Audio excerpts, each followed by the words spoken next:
Hello, everyone, and welcome back to Adobe Live. I'm returning today from a little break of hosting for a truly outstanding series that we're starting in partnership with British-based association D&AD. So for anyone who might not know D&AD yet, you might have heard of the New Blood Festival and of course the globally acclaimed Pencil Awards, but we'll be talking a little bit more about that today as well with Kwame here. Kwame, how are you? Doing well, Emma. How are you? I'm very well, thanks. Excited to have you today. You might have seen a couple bits and snippets running around our YouTube channel and here on Behance as well about D&AD. So I'm really excited to talk about this today. We'll be here every day from 10 to 11 UK time, so on a Thursday, and really seeing this partnership grow and bloom with D&AD and have this panel discussion around creativity with our guests. And before we start and introduce D&AD and our phenomenal guest today, Kwame, I want to say a huge thank you to everyone who's been involved from D&AD and Adobe side to make this partnership happen and bring this conversation as well to celebrate creativity, which is what we do best at Adobe Live here in this little corner of Behance. So Kwame, thanks for joining us today. I must say I'm really proud to kickstart the session with you today. You are jury president as part of the D&AD Awards for the category Impact, and you'll tell us a bit more about this today. But yeah, let's introduce D&AD and yourself. Feel free to start the conversation and tell us a bit more about what it means to be part of the panel. Cool. Thanks, Emma. It's a pleasure to be here. I pulled together just a few slides to walk through Okay. D&AD and the partnership. And yeah, it's been incredible to be a part of D&AD for the last couple of years. And it's also really exciting to see that Adobe has forged this partnership that allows us to join, have these conversations, share some insight on the work, and of course, talk about the judging process, which is always exciting. I think it's interesting to have lots of different points of view or perspectives that are represented by different jury members. And it's even more exciting to be able to share some of those insights in conversations like this. So I'm, Kwame Taylor-Hayford. I'm the co-founder of an agency called Kin, based in Los Angeles and in Brooklyn, New York, where I am today. And I'll touch on just D&AD because for the last 3 years I've been a part of the Impact Council, and D&AD is an incredible organization founded in the '60s. They celebrate the highest level of craft in execution and in advertising and design and in over 35 different categories of creativity. It's an organization that I've personally had a lot of reverence for. I just feel like the work, in my opinion, has always been the most inspiring and the most boundary pushing. And I think, especially now having been part of the juries and being jury president this year, there's an incredibly high bar for the work that is able to achieve pencil status, and that's something that I've always definitely recognized in my career. But I'm also really excited to be a part of the team that helps give out pencils to work that I think we feel is going to inspire the next generation of creatives to do their best. Touching quickly on a few programs that D&AD is engaged in. Of course, most people know the professional awards, and they're sort of incredible. And the festival in London didn't happen this year, but I'm pretty sure it's going to be back next year, hopefully coronavirus free. Yep. One program that I especially love is D&AD Shift. It's been around for a few years, but it's incredible. The industry is notorious for not having a ton of diversity, and that happens for many reasons. But one of the main reasons is just access to the education and the skills needed to enter the creative industry with success. And Shift does a really great job of arming young people who are at the high school level or have had very little sort of formal education in advertising, and they're able to have mentorship, get some sort of insight into creative business, and ultimately find their first sort of options career-wise to really become a part of the fabric of advertising. So yeah, I think Yeah, that's just absolutely. And very few And things. Kwame here. Something to mention as well is I have this just stands out to me with the 86% of the world's most creative companies are part of the D&AD network. So it's the true scale. I mean, we're talking about the UK community often on here, but we're really talking about this global scale, and we'll be seeing this in the awards as well. So really worth mentioning this kind of reach as well and exposure. 100%, incredible reach and quite a lot of impact. Um, Quickly touch on just the pencils again. The process of getting through from being selected on the short list, achieving sort of wood pencil status, and then elevating from there is pretty intense. And yeah, I'm really excited to in the next little bit walk you through some of the projects that really made an impact on the jury. And can we talk a little bit more about the pencil itself for anyone at home who's not really familiar and who might not be, in the industry or, a professional? What does it mean to be awarded a pencil to you or in the industry? I know this is something, that's really highly recognized. So I don't want to kind of brush over it either, but, why is the D&AD pencil so important to you and more generally in the creative industry and world? D&AD as an organization is really run by the community. That's a part of highlighting incredible creative work, of course, but also thinking a lot about the craft and an impact specifically. Not only do we consider both of those elements, but we also think through a few other areas that make the work truly, truly groundbreaking. We think a lot about how the work is impacting the issue that it's set out to impact. We think a lot about how the work is sort of what we call fit for purpose. Is it achieving what it was originally designed to achieve? And there are a few other sort of key criteria. The pencils sort of elevate as the juries sort of deliberate, and the key in a lot of the conversations is we want to make sure that at least 50% of the jury feels the work has achieved certain KPIs or it has achieved a certain degree of impact. And as we sort of walk through that process, we'll go from our sort of wood pencils to then our graphite and elevate sort of further beyond that. I think the yellow pencil is something that is very iconic in its status in sort of the creative world, and of course, the white and the black pencils are the black pencil specifically is reserved for work that we feel is truly exceptional, groundbreaking, never been seen before, and with regard to impact, we feel the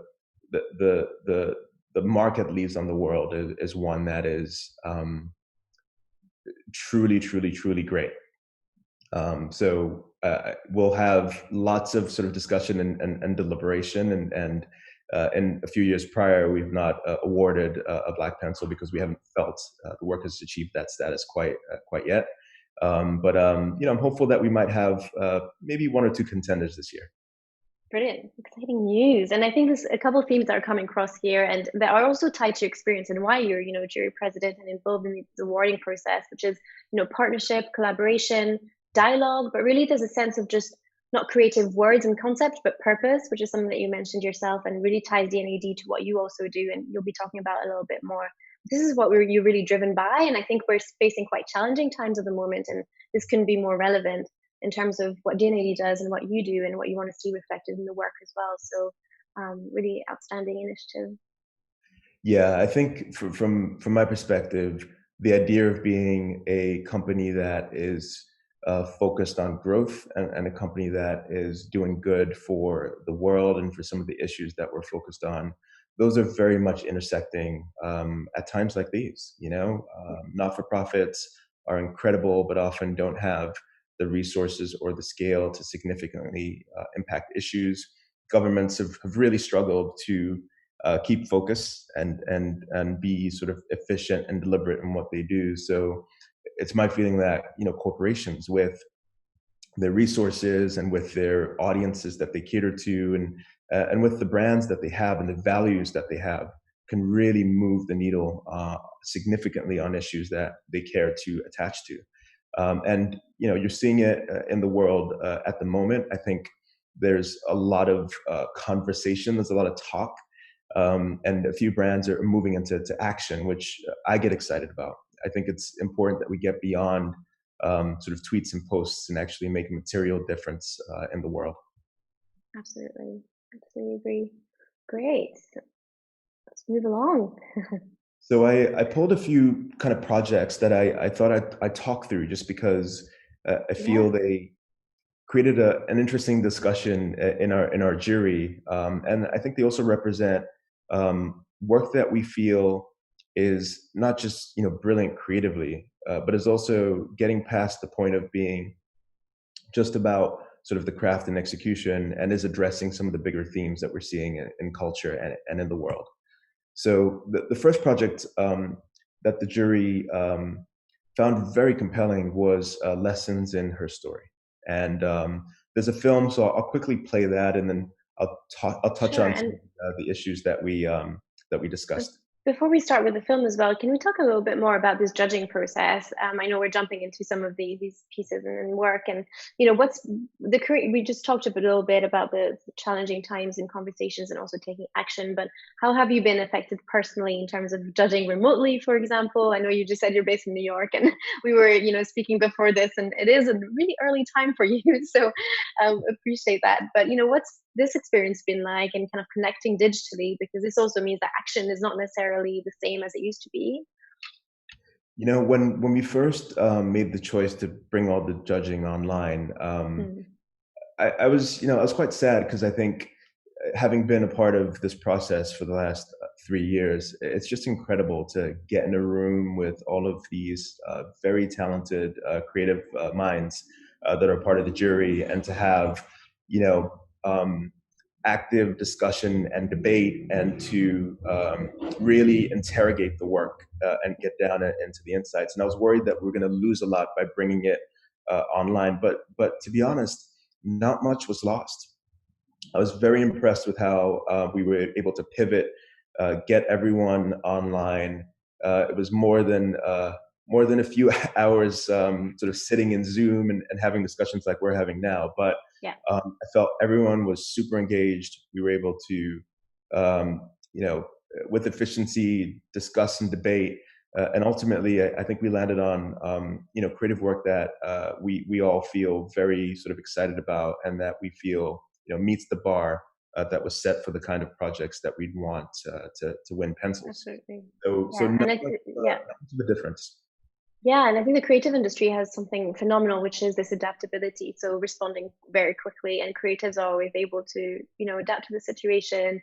But also, I think something that we're now seeing is how are we moving forward. So how is this actually going to be the long term and the new normal, and which is we're seeing everywhere is the new, term to coin. So it's really interesting to see how this is not just a process that we might have right now, and judging might be only a small part of how you're going to be adjusting to the situation. I know with Kin, for example, you might have to rethink your creative process. And do you feel there's going to be any difference in your work, or in how you'll be moving? And are you inspired by this as well to change your process? Well, it's funny because Kin's about a little over a year old, and so in setting up the company, we really embraced some of the new paradigms that we were seeing in the business overall. So this idea of working sort of remotely or working from home is something that we embedded into the company. My co-founder at Kin is based in Los Angeles.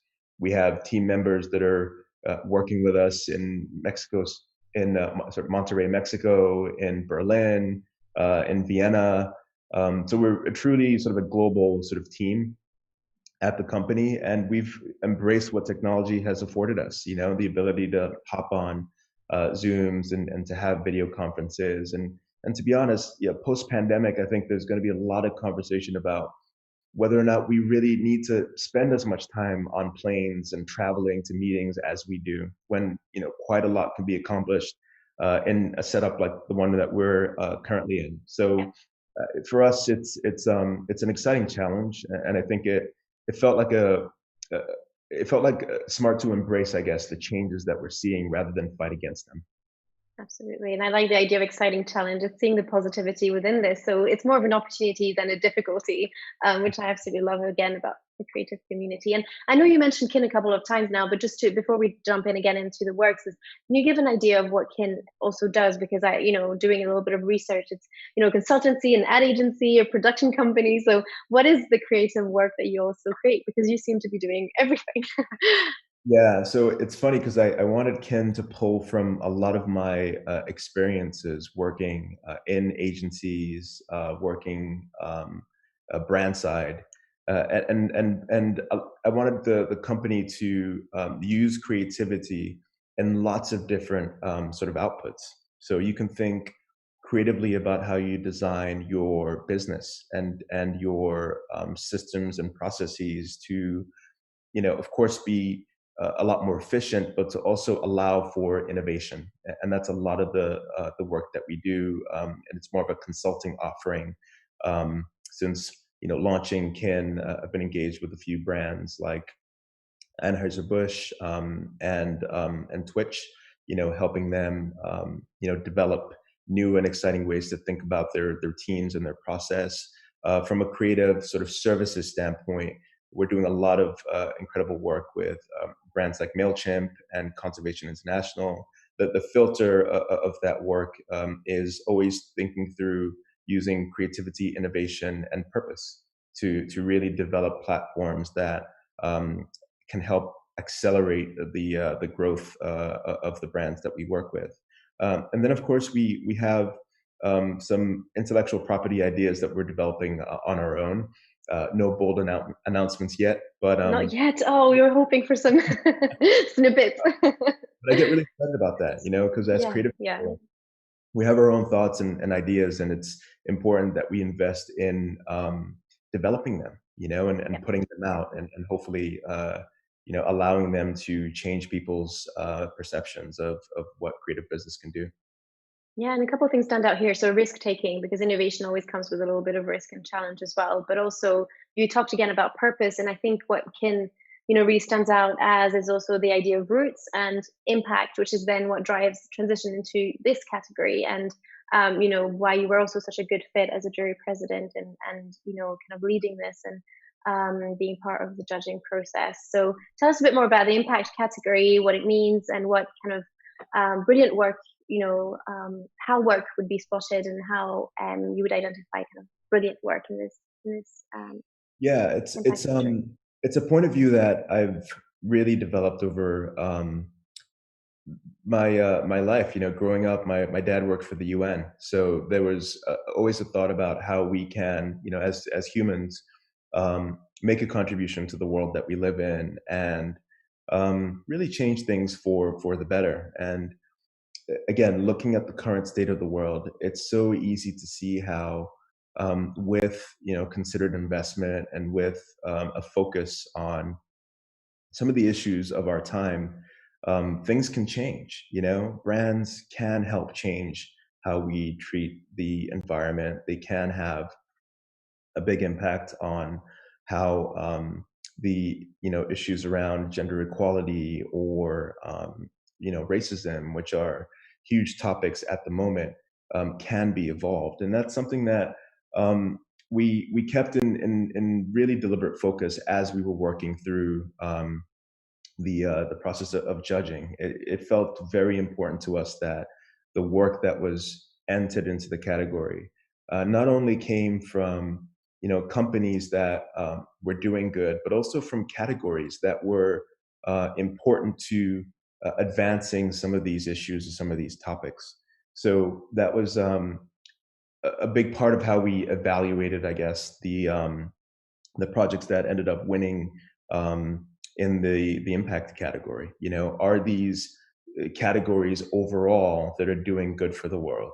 So you won't see very many things in a few categories, like in fast food, or potentially in alcohol, or it was very important to us that we kept that filter. We also talked a lot about how the work needed to have a material sort of outcome. It's D&AD impact. It's very important that the impact of the work is quantified and qualified, And then, of course, there's a scale, right? There's an impact in terms of, conversation and sort of awareness that it generates around a certain issue. But then that scale slides, and you could see some of the projects led to deliberate sort of behavior change. Some of the projects led to significant sort of economic outcomes. Some of the projects led to legislation and changes in how governments operated around some of these issues. So that was a discussion that we didn't take lightly. We wanted to, of course, make sure that the ideas felt fresh and innovative and creative, but it was also important to us that that impact was there, and that the projects that were very successful were projects that we saw as creating some of that behavior change, leading to either policy or legislative change, or they had the potential to scale. So you have maybe a project that was piloted in one market, and I'm thinking of the Volvo lifesaver, for example, which was done in the Netherlands. But you could see how that system could easily be exported and could go to many different countries around the world, via the the brand, in this case Volvo, supporting it. So that's something that we discussed and debated a lot. And ultimately, I think all the work that won, especially the work that won sort of yellow pencils, had like tremendous potential to do that.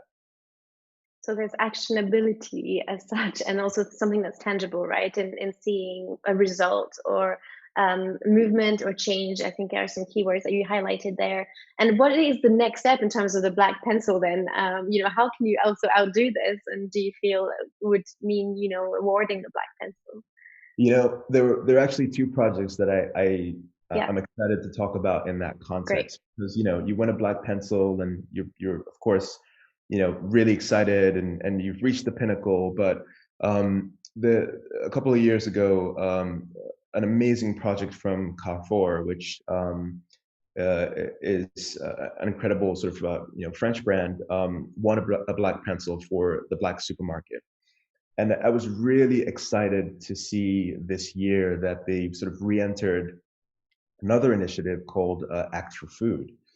And what was impressive about it is, if Black Supermarket was sort of dipping their toe in the water of impact and what that could do for the brand or for the business, Act for Food was the company fully jumping in and embracing this idea that through their impact, or sorry, through their resources, they could really change not just their business but also the industry that they're in, or the category that they're in. So they fully invested in a lot more initiatives around biodiversity and education and access, and also are doing a lot from a perception change perspective with their consumers. And Act for Food was this really bold sort of reorientation of the entire company around this idea of sustainability. So yeah, very, very impressive. I was quite excited to see that. And then another project that did really well, I believe last year, and is back this year, was the Lion's Share Fund. So it was an initiative that was asking for contributions based on the representation of endangered species in communication. And through signing on a few more sort of corporate partners, they've raised a lot of money, and they've actually put that money to work on specific initiatives in and around the world. And for us, it was again another compelling example of how they didn't stop with the accolades that they had received last year, I believe the year before maybe, but they kept going, and they further accelerated the progress that they were making. Yes, the true commitment, which feels so genuine that it doesn't end, right? This isn't just about the award, it's about going beyond and really living and breathing this, mission, I guess. So, right, I think we all understood this. And I just want to remind everyone in the chat that if you have any questions for Kwame or about D&AD or the awards, feel free to ask away, because we will be here every Thursday, but we just really want to kickstart this conversation. And I think there's a lot of really amazing topics we're bringing to the table. So we're jumping into the videos, but while we're going into the different works, feel free to ask questions in the chat. But on to you again, Kwame. Awesome. So I'll play the video for Lessons in Her Story. Again, super impressive project. I mentioned earlier this idea of sort of scalability. So of course, this was developed specifically to attack the underrepresentation of women in the American history, I guess specifically. But you can see how a project like this could be very easily translated to attack women in global history or people of color. Using augmented reality, it surfaces details about the women behind the men that you were reading about. And for me, again, it's such an impressive project that empowers young girls to really see themselves in the world that they live in, and believe that they can achieve a lot of the things that they've historically read about, which were only shared from a male perspective. Christopher Columbus, John Adams, Abraham Lincoln, George Washington, Thomas Jefferson, and Madison. If you swipe like in the history book, you see like men in every single page. History absolutely has been his story. History has been written by men for men.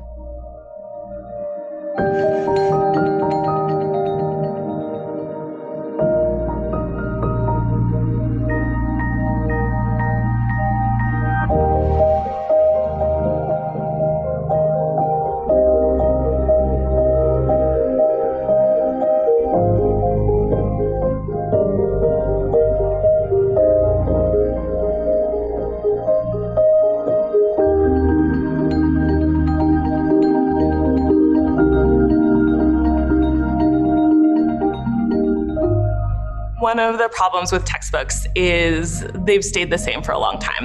One of the really neat things that herstory does is it sort of presents them with a whole new world.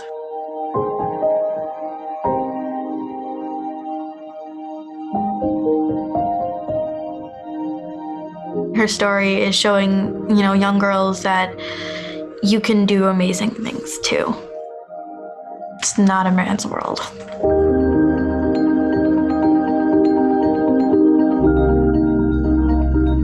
This app literally has the power to change history. It changes history, it expands history, and it empowers the person who's using it. A lot of story gives me like confidence because I know that she did it, so, I could do it too.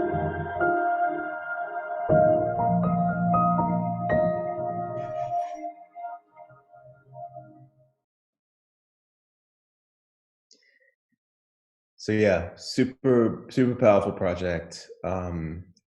Hits on sort of education and how we can prepare the youth of the future, I guess, to really participate in the world fully. And in terms of, I think outstanding work, firstly. But I think education has been a topic that has been coming back, and we're seeing it approached different ways every year. And do you feel that this is a theme that's coming back every year in terms of the impact category? Do you think there's any change in this conversation and that we're seeing it shift in any way? Or the female focus has also been really important, and we're driving that and seeing it in so many areas of life as well. So do you feel these themes are constantly evolving, or what has driven you to this project specifically? Yeah, I think it's definitely a theme that is accelerating in the world, right? So, the Women's March, you've seen incredible projects win at D&AD in the past, the Fearless Girl, the, School for Justice. I think it's an important issue, and it affects half of the world. So I don't think it's going to go anywhere in terms of its importance or its relevance. I really sincerely hope that through this incredible creative work that we're that we're seeing, and also through just a lot of the movements that you're seeing around the world, that we're able to significantly move the needle on gender equality. I think it's only going to help unlock more progress for us as a as a society, as for us as humanity. So I hope that we continue to see more projects like this, and more sort of investment in the advancement of girls and of women.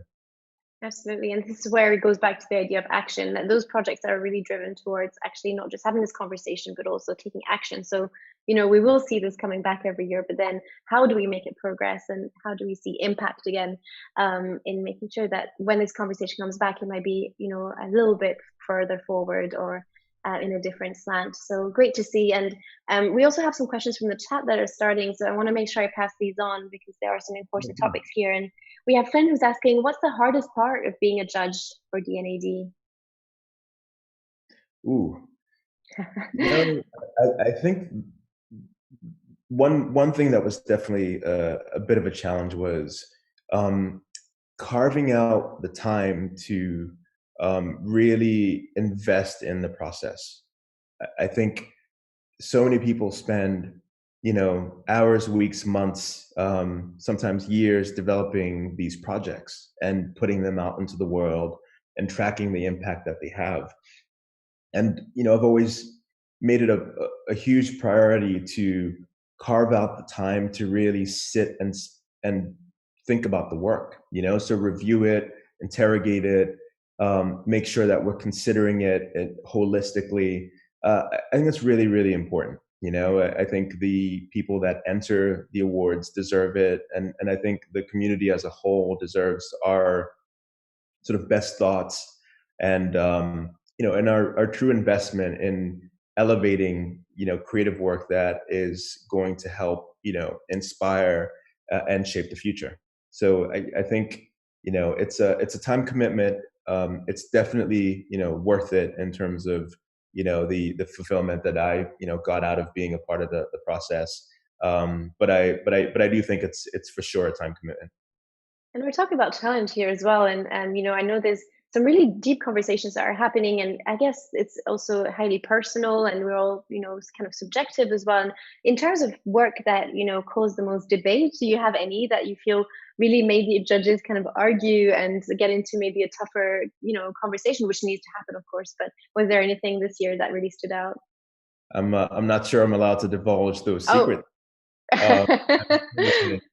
No, there were definitely one or two, and I'll go back to what I said earlier. I think we had a huge debate about, if a brand is in a category that's not necessarily good for the world, is that work that we should celebrate, and it's that work that we should, hold up as work that is, of the best of the impact category, and work that we want to see more of.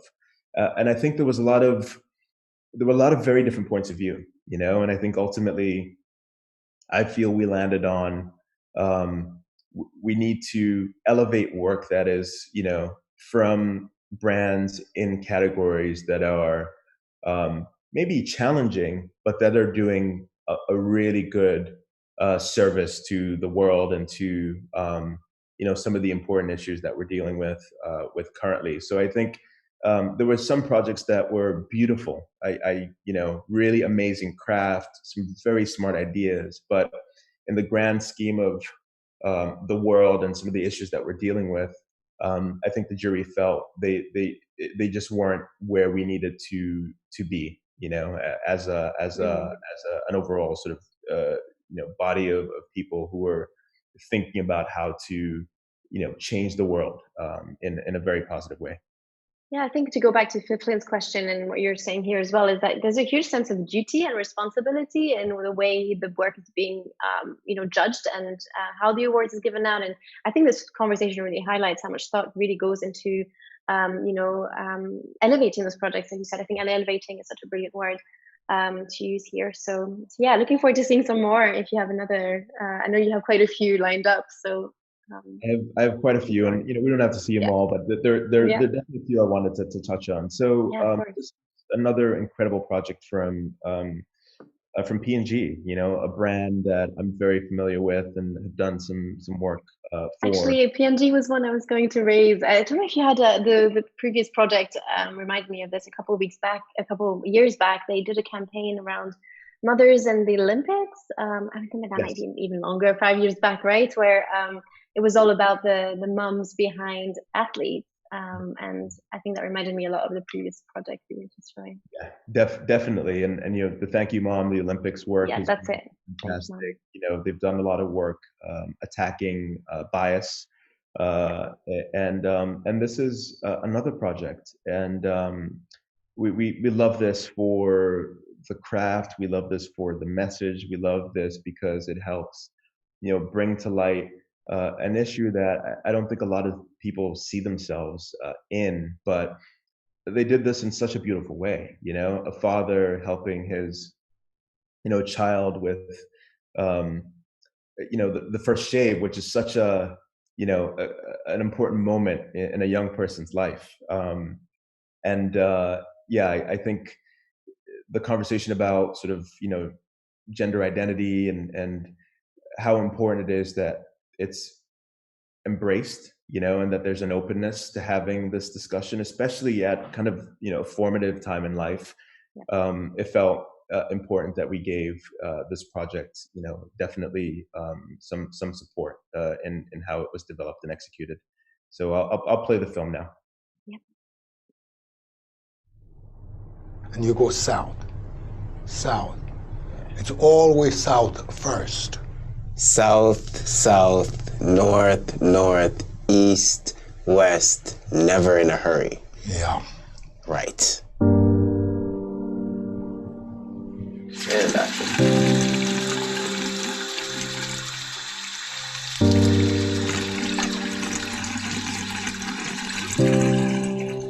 I always knew I was different. I didn't know that there was a term for the type of person that I was. I went into my transition just wanting to be happy. So you always hear man up or be a man. And so growing up, I was always trying to figure out what kind of man I wanted to become, and I'm still trying to figure out what kind of man that I want to become.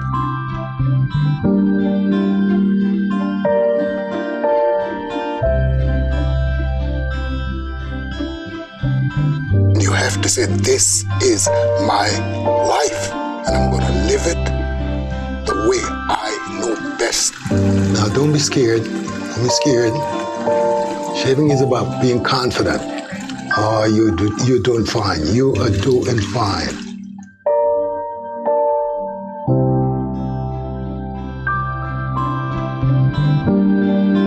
It's not just myself transitioning, it's everybody around me transitioning.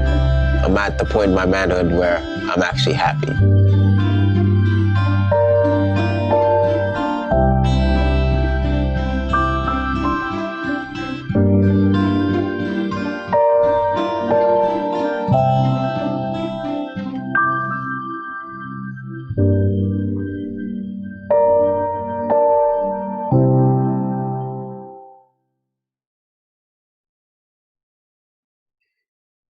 So again, a brand that has been really bold on the issue of sort of, toxic masculinity, and now sort of exploring, I guess, some of the, the complications of, or the nuances rather of growing up, and being sort of transgender and trying to, figure out, Gillette's always been, the best a man can get, but they made this pivot to the best a man can be, and I think this piece helps advance that line of thinking.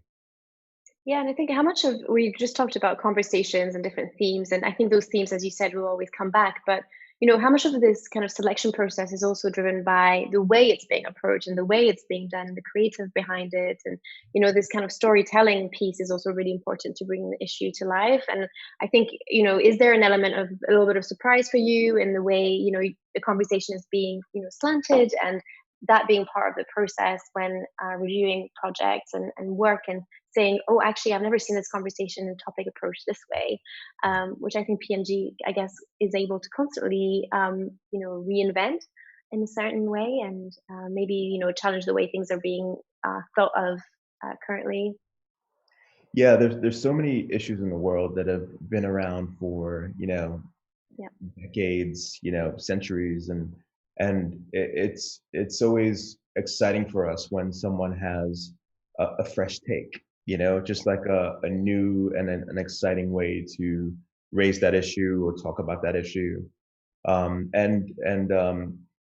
us in the jury, it gets to this point of innovation, right? Like you can do things in a tried and true way, or you can, break the mold and try to find a fresh and maybe untested way to get attention on an issue. And I find it's often those projects that rise to the top because they go outside of the established norms and outside of the kind of traditional media sort of process, and they find either like an insight or an approach that allows the project to gain a lot of traction, and to surprise people and to get their attention in a world where there's so many distractions.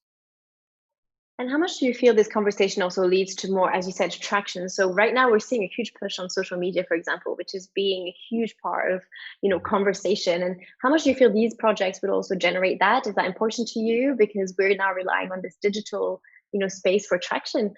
So how do you kind of cut through? Do you feel this project can kind of cut through this noise as well and generate more, positive and kind of forward-thinking discussion? Yeah, it's a good question, and I think it's getting harder to do, right? Because the world is now controlled by, a few tech platforms, at least in a few media companies, and it's getting, increasingly more difficult to have a collective conversation, because if you're not, paying to kind of fuel the conversation, the algorithms sometimes can really hamper, the traction that a discussion can have. So I think in a way we're networked and we're very connected, and that's amazing. But we're also, somewhat restricted in how freely sort of information can flow, and so it does become a bit of a complex challenge. But I think that's where, to me, being really insightful about the work you're doing and finding how you can really connect people through our shared humanity or our shared context becomes also key. And then ultimately, the craft, the craft in the message or in the action or in the service that you create, like that's what allows it to travel, and the network effect, can help amplify that, even with the challenges that we're seeing with, algorithms and how things are prioritized and that sort of thing. So I really like the term humanity, because obviously digital and this current situation means that we're losing the sense of realness, and humanity is that connection, right? That brings back a sense of real, tangible feeling, and that definitely ties in all these projects. So I hope everyone watching as well has some, thoughts on this and is able to join in the conversation. I know Rufus has been sharing some of the links to these projects. So everyone can kind of tune in and have some further thoughts afterwards. But brilliant work again, and feel free to move to the next one as well, so we have time to cover a little bit more. I touched on this project earlier, Act for Food, which again is an impressive follow-up to the Black Supermarket, which was sort of one initiative that anchored the brand and this conversation about biodiversity and how to advance that. But they've now pivoted the entire company to focus on how they can use, their might to move the needle forward on sustainability and a few other issues. I'll play this because I think they've done a really beautiful job of encompassing the full effort. The greatest human challenge of our century is the ecological transition, and it won't take place without a food transition. Conventional agriculture is the leading cause of global warming and loss of biodiversity. Health problems are increasing, and the condition of farmers is more precarious than ever. As a leading retailer, we, Carrefour, have been part of the problem. We had to be part of the solution and put our power at the service of the food transition. We started by tackling the heart of the problem, the agrochemical lobby's attack on our food freedom. We fought to change an unfair law that forbids sale and cultivation of farmer seeds, destroying 90% of agricultural biodiversity. The black supermarket changed the law, and it changed the public opinion on Carrefour. Consumers said our action was much stronger than any classic brand statement. It encouraged us to launch the most important transformation of our history. Act for Food, a worldwide program of concrete actions for the food transition. From now on, our campaigns would become brave brand acts. Acts to improve our consumers' health. Acts to make our food system better for farmers and for the planet. Act for Food is a creative platform that led a deep transformation of the Carrefour company, impacting its business strategy, products, services, and operations. We financed 60,000 farmers in our quality program. We financed the conversion of 2,000 farmers to organic farming. We remade our own Carrefour label with the highest quality standards, deployed blockchain technology, built the largest vegan label on the market, made video surveillance mandatory in our slaughterhouses, and many more. Since its launch, worldwide sales rose by 3.1%. We became leader in organic food in France. Sales of fruits and vegetables rose by 5%. Online sales boomed by 30%. And Carrefour stock value increased by 9%. But most importantly, the whole company is now fully driven by this mission, as shareholders voted to engrave it in the company's bylaws. Be the leader of the food transition for all. So yeah, really impressed by the scale and depth with which they've moved into this conversation. I think, could the design have been probably a little bit more beautiful? Yes. Could it have been focused on, I guess, one of these initiatives and really exploding that? Yes. But I think we love this because they've moved from this place of talking about and or thinking about these actions to actually doing them. Yeah. They captured that, I think, really, really well in the case, and you can see how the commercial results of all these actions was also quantified and was really positive, which is a great example. Definitely. I think it goes back to what you were saying as well, in terms of you're not just elevating the project here, but also the brand. And, this question around, balancing, do we, award and reward this brand, or just the project, but actually here it's such a wide impact. And I think it's a perfect example of what you were talking about earlier on, especially with sustainability being, fresh and still, a topic this year and beyond. What's your kind of advice for some companies and brands like Carrefour or P&G in tackling these issues and driving creative? Because I guess one of them being, does a creative have to be so perfect and so clean? But is it just more important to touch on the topic anyway? Yeah, another great question. I think from our standpoint, it's really about two things. It's about ensuring that the issue that you're addressing or that you're attacking is core to your values and to your beliefs. It's got to be something that makes sense for the kind of company you are and the kind of product that you make. And then the second thing, and this is a huge filter for us in the jury as well, is just, are you thinking long term about this challenge? I remember 5-6 years ago, there was a huge move to corporate social responsibility, and every brand adopted a cause and was, giving money to a specific charity. But, 5 years down the line, most of that has ended, and most of those brands and those companies have moved on to, other sort of challenges. I think it was really important to us that there was a true commitment, and that's why I referenced this project earlier on. They worked on the black supermarket that did, well, sort of creatively and I'm sure commercially, but they've now pivoted the entire company to focus in this area. And it's very clear that it's important to their business model, it's important to their values, and it's something that they're not going to walk away from, a year or two from now. It's something that they're centering the future of the brand on. Really interesting to talk about CSR. I feel like that's a term we haven't really heard about in a while. And you're right, it feels like flashing back a little bit when, this kind of the implementation issue is really what we're talking about here. So this isn't just a great creative or a PR stunt. It's really about implementing something that's going to be stuck by for, who, and actually there isn't a deadline. It's not just this 6 months campaign. It's Exactly. really about commitment. Yeah. And it's timeless. Something they truly believe in. Yeah. Yeah, absolutely. Great. Again, Rufus shared the Act for Food campaign. Great.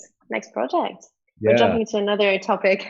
I touched on this earlier, and Yeah. this is where I don't know if it's completely necessary to watch the case study, but we love that the lion's share was back this year and bigger and better because they had raised some capital and they had made good progress on more than a few of the initiatives that were sort of in theory going to be worked on the year prior.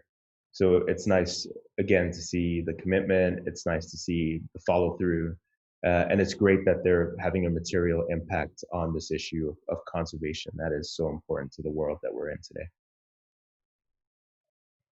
I'll quickly skip ahead to another project that we loved. This was a very small sort of project, but I think the jury was taken with the incredible design and craft that was brought to life in this project. It also addresses an issue that's really important. How can we think about the health and well-being of children and of households, and from that perspective they used all natural materials. They used technology in a very human way to communicate with sort of parents in households, but then they also backed it up with some support. So this beautifully designed object measures the moisture and dampness in your home, and if you do have a damp home, you can actually apply for investment to help deal with that issue. So not only is it a beautiful piece of design, but it's also it's got some function, it's got some utility. Yeah, it feels that here we're also talking about a very complete project where there's a whole experience of it as well, and there's also a kind of again the tangibility of this. Do you feel that this is a very kind of specific topic, and we're talking through different themes? Are there some themes that we still aren't covering as much? You feel every year, or we talked about conversations that keep on coming back. Are there some that are still young, and maybe the coronavirus might be one that kind of emerged as bringing up some issues that we perhaps haven't spoken about before? Definitely. I think there are issues again that have been around forever, but they're also changing, right? If I talk to you about health and wellness 2 or 3 years ago, I think you probably would have brought up lots of different issues in that category.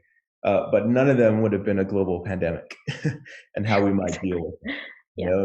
So even in categories like that, or we talked about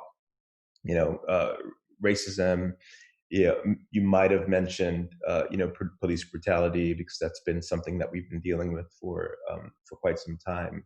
But there are also lots of microaggressions and things that happen in corporate environments that will never make the news, but they are very important issues that we need to address and we need to deal with. So I think, moving forward, I anticipate there's going to be a lot of focus probably on, hopefully, on attacking sort of racism and bias, and on dealing with, our health and wellness, because we're just in a space in the world right now where both of those are very present. But there's still lots of other topics that need to be addressed or thought about, and I'm hopeful that through D&AD Impact and other platforms that are similar, you'll start to see these topics get surfaced in really interesting ways, and hopefully you'll see innovative solutions presented to help address them. Definitely, and I think this is why this category is also so powerful, because we might see next year just a whole different story and kind of coverage of these themes. And next year will be particularly interesting given the year that we've already had. So unpredictable is also the word here, where how quickly those brands and different projects can jump onto a conversation, but do it truly and meaningfully. So it's great to see. We have kind of 5 minutes. We're all, going on with time. And is there any other kind of projects you wanted to highlight before we end the hour? There might be one more. I touched on it Sure. earlier. It's a project from Amsterdam, Yes. Volvo. And again, I just think it's really interesting in this very sort of networked world that we live in, and with things like the sharing economy, that a brand would use its reach, right? Its distribution to help materially improve a challenge that they see. So Volvo sells millions of cars around the world, and as a brand that's all about safety, saw an opportunity for them to allow for the users or the owners of their vehicles to play a role in helping during health emergencies or during crises. So they armed them with the hardware that they need, they armed them with the training, and then they integrated into the emergency sort of response sort of network to allow for their drivers to show up at the scene of a health crisis and provide some relief. And they're able to do that much faster than the local sort of health officials might be. So to me, these kinds of projects, these projects that use the existing network but amplify it, tap into the system that's available, but improve upon it, and sort of rethink how that can work. I get excited about, seeing more solutions like this.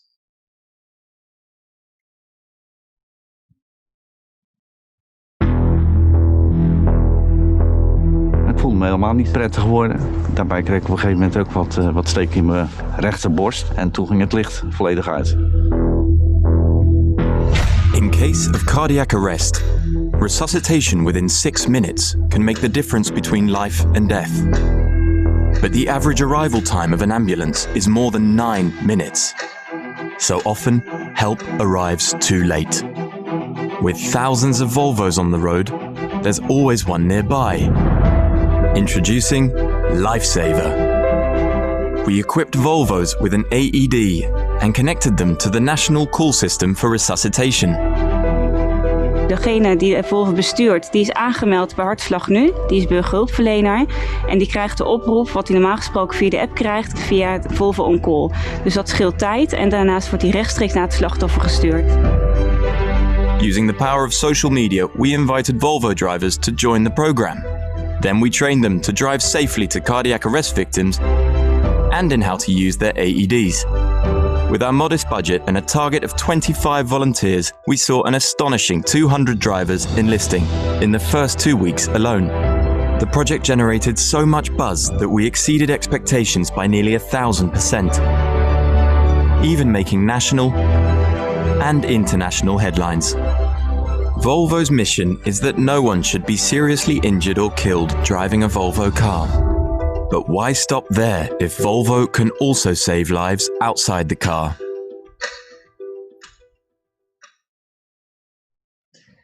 So yeah, again, it's a small pilot, but you could see how thinking through, the number of cars that Volvo has on the road, the global footprint, something like this could scale up beautifully, and help create a meaningful change. Yeah, there's a really great sense of, and admiration in the brands being involved in recognizing that they have power to also change what impact they're having, which might be negative, right? And saying, look, we are aware of this. And I think this kind of first step of saying we fully embrace this and are considering it and want to take action, because I think a lot of brands have brushed over and maybe tried to muddle things in not having to address them. And I think the first step that some of these brands are doing, and we showcased today, where firstly being aware of it and then taking responsibility for action.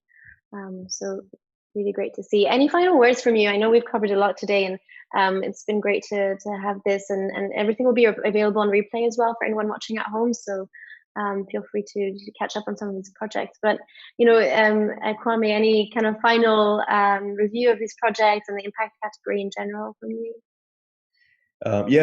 First of all, it's been a pleasure talking to you, and thanks for taking the time out to connect. I think Impact this year was exciting. I feel we really aligned on a few key things that I hope govern the category and the kind of work that's entered moving forward.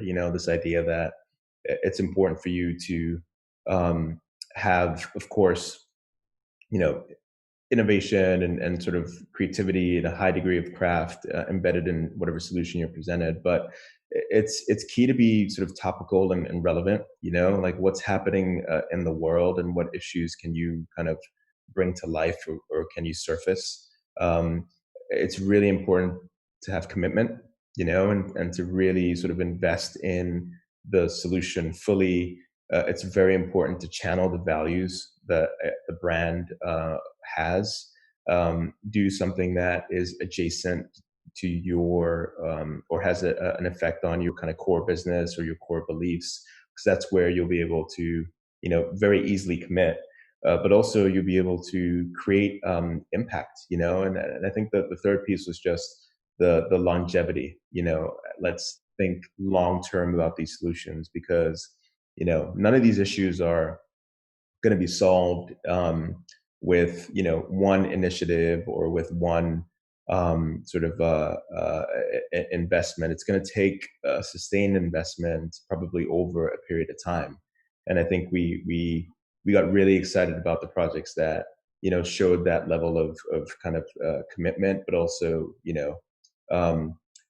either piloted and had success and then advanced that success, or fully immerse themselves in a way that is really kind of compelling and bold. And I have a personal question in curiosity, just to wrap this up, is how much of this kind of involvement as being jury president is inspiring your journey as part of KIN and what you'll be doing going forward? I can only imagine that you're seeing some of this and thinking, wow, I'm also changed, and maybe perhaps, inspiring some of the work that you do at KIN and the next kind of years ahead. Oh, I mean, like crazy inspirational, and in some instances I was very jealous. I definitely wanted to be the one that was submitting a few of these projects. But also I think, it sets the bar. Like how can the work we do aspire to create the impact that some of these projects have been able to create? How can we develop work that's going to be the benchmark, and how people think about what really excellent creative is. I'm hopeful that maybe next year I'll be amongst the group of pencil winners. That's for sure the goal coming out of this process. I'm sure it's a goal for a lot of people at home and creatives who are in the industry as well. So it's been great to see some of these projects and what it means to be also, selected in this category. So thank you so much for your insight today and some great topics that we brought to the table.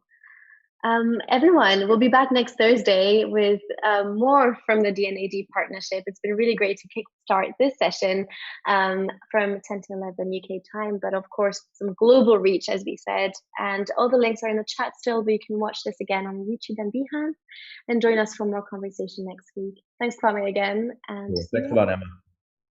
Bye, everyone. Bye.